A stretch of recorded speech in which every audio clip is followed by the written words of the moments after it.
menyanyikan lagu kebangsaan Indonesia Raya. Kita masuk yang kedua, yang penyampaian secara virtual, ini kepada angka rumput nanti sebagai penutupnya. Pak, kami persilakan ke ini akar rumput.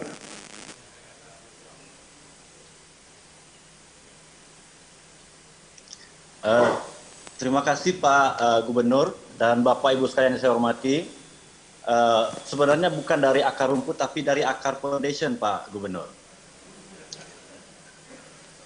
Halo? Akar foundation ya?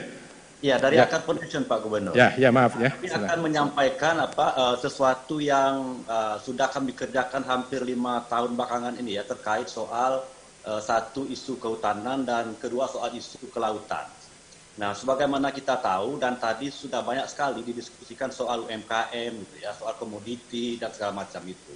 Dan sebagaimana kita tahu bahwa hutan Bengkulu itu hampir mencapai 44% dari luas total wilayah Bengkulu. Nah, persoalannya misalnya yang akar lihat itu komoditi-komoditi yang basisnya dan rakyat itu berada dalam kawasan hutan. Tadi disebut beberapa kali soal kopi ya. Nah, kopi itu faktualnya di Bengkulu itu asalnya itu dari kawasan hutan.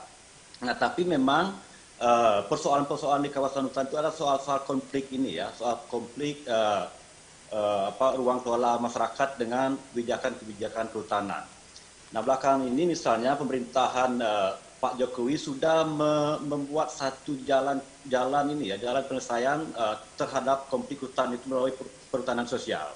Nah, tapi sayangnya Provinsi Bengkulu walaupun sudah punya pokja percepatan ini ya, pengakuan hutan, perhutanan sosial dengan 5 skema itu, tapi itu belum masuk ke dalam rencana strategis Provinsi Bengkulu.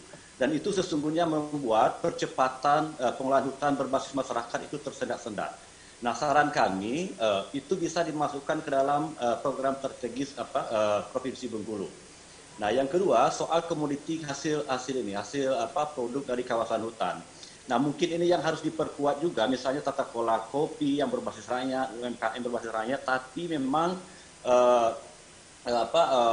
dari kawasan hutan. Nah, ini yang belum muncul di program pemerintahan sebelumnya. Jadi harapan kami itu mesti juga dimasukkan secara tertulis. Kita punya dokumen itu dan akan kami serahkan nanti ke Bapeda dan dinas terkait itu ya. Yang kedua soal isu ini Pak Gubernur, soal isu laut. Nah, akar sekarang bekerja di isu-isu kelautan dan salah satu yang lokasi yang kita riset itu di Kaur ya. Dan hasil riset itu dan cukup menarik bahwa luas laut yang bisa dikelola oleh Provinsi Bengkulu itu hampir 10 kali lipat dari luas daratan Provinsi Bengkulu. Dan ini menjadi potensi yang potensi yang luar biasa yang mesti dikelola secara baik. Nah, akar sekarang hampir menyelesaikan konsep yang kami sebut sebagai CBMM, Community Based Marine Management, tata kelola kelautan yang memang menyasarnya dan memastikan bahwa tata kelola potensi kelautan pada akhirnya dia berkontribusi terhadap peningkatan kesejahteraan nelayan atau masyarakat pesisir laut. Di dalam CBM yang kita susun itu ada tiga tema besar. Yang pertama soal bagaimana pengembangan sistem tata kelola kemaritiman di Bengkulu yang luasnya tadi hampir 10 kali lipat dari luas lautan daratan yang bisa dikelola Provinsi Bengkulu. Yang kedua, bagaimana mendorong hilirisasi produk perikanan. Nah, Bengkulu itu setelah kita diskusi di tingkat nasional untuk isu-isu laut itu kurang di diskursus di luar itu kurang tertarik orang. Padahal misalnya hasil yang dikerjakan oleh akar sekarang, gurita misalnya di Sumatera itu gurita itu cuma ada di Bengkulu dan itu ada di Kaur. Nah, sayangnya memang advokasi di tingkat nasional itu gurita itu masuk dalam dalam spesies cumi. Akhirnya itu tidak ngangkat. Padahal gurita itu punya potensi luar biasa sebagai komoditi ekspor misalnya. Dan ini mesti dikelola secara baik. Yang ketiga, ada isu-isu menarik yang belakangan ini mulai menguat diskursusnya. Bengkulu itu dia mempunyai potensi bencana ya. Kalau dari daratan itu bencana ekologi dan dari laut itu bencana ini ya, tsunami, gempa segala macam itu. Ada potensi blue carbon itu Pak Gubernur, yang memang belum ini ya, belum diangkat gitu. Blue carbon itu menjadi sesuatu atau menjadi kontribusi Provinsi Bengkulu kepada komunitas yang lebih besar, baik komunitas nasional maupun komunitas internasional.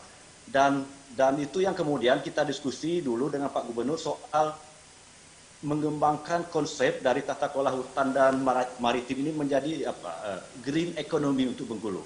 Jadi ada green economy Bengkulu yang kita maksud itu bahwa masyarakat Bengkulu itu akan mendapat manfaat besar terhadap potensi sumber daya yang ada, tapi di satu sisi lingkungannya tidak rusak. Nah, itu yang coba kita dorong. Nah, secara detail akan kami serahkan nanti ke Bapeda, dan kita sudah memulai diskusi itu Pak Gubernur, baik dengan Bapeda terkait soal laut tadi maupun dengan Dinas DKP untuk mendorong konsep community based marine management, dan itu belum ada di Indonesia, dan ini menjadi peluang untuk Bengkulu membumingkan bahwa Bengkulu itu punya potensi laut, punya potensi hutan gitu ya. Dan soal hutan tadi misalnya, kenapa kemudian kita tidak berpikir kalau kita bicara soal Sumatera, hutan yang paling bagus di Sumatera itu Bengkulu. Nah, ternyata misalnya kalau ada bencana asap segala macam itu Bengkulu itu nggak kena gitu. Artinya hutan itu bagus. Nah, ini yang mesti kita komunikasikan ke banyak pihak di luar, bahwa pihak-pihak luar itu juga mesti membantu Bengkulu.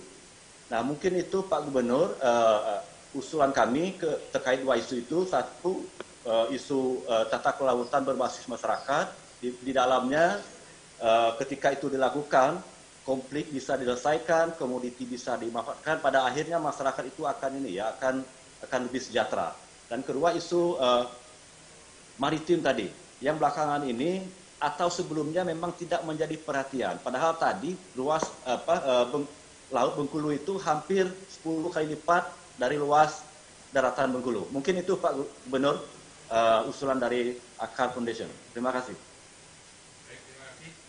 Ini saya kira Bapeda langsung mencatat, ini terkait dengan desain pembangunan ekonomi Bengkulu.